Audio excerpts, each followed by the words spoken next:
Pemprov DKI Jakarta akan menggelontorkan anggaran 3 miliar rupiah lebih untuk pakaian dinas dan pin emas anggota DPRD DKI baru. Dan lagi-lagi pemirsa, anggaran 5 tahunan itu menjadi polemik. Seragam dan pin emas dinilai tak ada urgensinya untuk dikenakan para wakil rakyat. Selengkapnya dalam laporan utama berikut ini untuk Anda.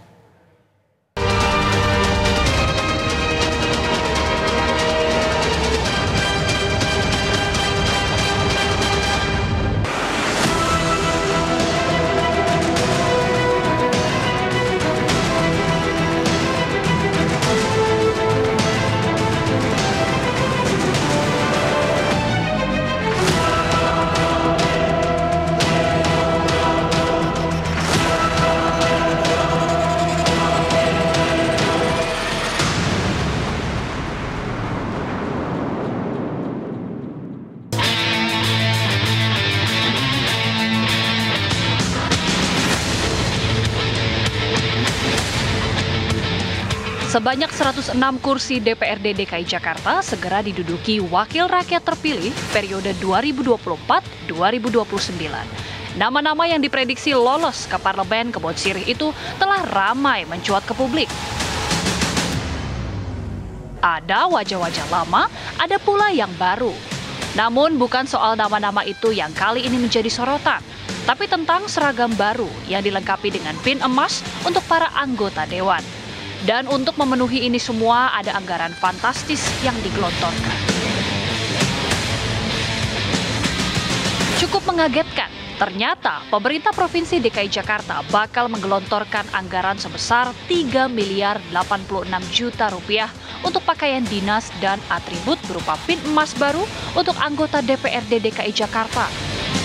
Pengadaan barang yang diambil dari anggaran pendapatan dan belanja daerah APBD DKI Jakarta itu juga diketahui mengalami kenaikan dibandingkan tahun sebelumnya. Khusus di tahun 2024 ini ada kenaikan sebesar hampir 1,5 miliar itu karena adanya pin emas yang akan diberikan ke anggota dewan baru. Ada kenaikan anggarannya khusus di 2024. Akan diberikan 2 pin emas, yang kecil itu 5 gram dan yang agak besar itu 7 gram. Dari anggaran 3 miliar rupiah itu, maka setiap anggota dewan akan mendapatkan pakaian baru dan atribut pin emas seharga sekitar 29 juta rupiah. Ada 5 pasang pakaian dinas dan 2 pin emas untuk pimpinan maupun anggota dewan.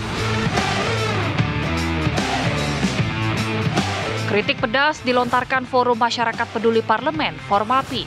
Pengadaan pakaian dinas dan pin emas anggota dewan itu dinilai mengabaikan suara rakyat. Bahwa anggota DPRD DKI dan juga Pemprov DKI tidak cukup mempertimbangkan aspirasi dan juga tuntutan publik saat mereka membuat kebijakan termasuk dengan anggaran pakaian dinas dan PIN anggota DPRD ini.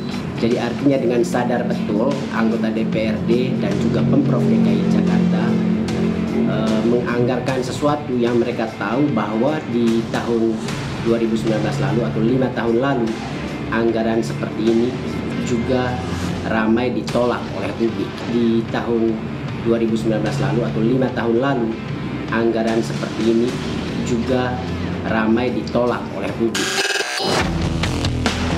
Periode sebelumnya atau 5 tahun lalu, hujan kritik atas seragam serta pin emas tak hanya dari kalangan masyarakat. Sejumlah anggota dewan kala itu juga menolak keras. Namun, nyatanya kritik itu menguap. Pada periode ini, pakaian dinas lengkap dengan pin emas tak dicoret dan tetap menjadi fasilitas yang akan melekat di badan para wakil rakyat warga Jakarta. Karena memang pakaian dinas dan atributnya itu sesuai dengan peraturan pemerintah nomor 18 tahun 2017 tentang hak keuangan dan administrasi dewan. Di pasal 12 menyatakan pimpinan dan anggota dewan dapat menerima pakaian sipil harian, pakaian sipil resmi, pakaian sipil lengkap, pakaian dinas harian lengan panjang, serta pakaian khas daerah. Itu sudah diatur di PP 18, sehingga kami mengadakannya setiap tahunnya dan setiap 5 tahun untuk pengadaan pin emasnya. Secara hukum, apa yang dilakukan Pemprov DKI serta DPRD jelang pelantikan anggota dewan itu memang tak keliru karena mengacu pada peraturan pemerintah tentang hak keuangan dan administrasi dewan. Namun, Formapi mempertanyakan apa pentingnya pengadaan pakaian dinas serta PIN emas untuk para wakil rakyat. Saya kira sih ada persoalan di PP 18 2017 yang kemudian mengizinkan penyediaan fasilitas termasuk pakaian dinas ini, ya. Karena tidak ada urgensi, tidak ada apapun yang kemudian bisa membenarkan pengadaan pakaian dinas ini bagi kinerja DPRD. Sistem pakaian dinas ini atau kebiasaan menyediakan pakaian dinas ini itu kebiasaan yang militeristik, ya, hanya militer yang kemudian mestinya punya alasan untuk kemudian diberikan atau disediakan pakaian dinas. Di tengah tumpukan persoalan Jakarta yang harus diselesaikan dengan menggunakan anggaran, tampaknya adalah hal yang sia-sia jika memilih menggunakan anggaran untuk belanja pakaian dan PIN emas.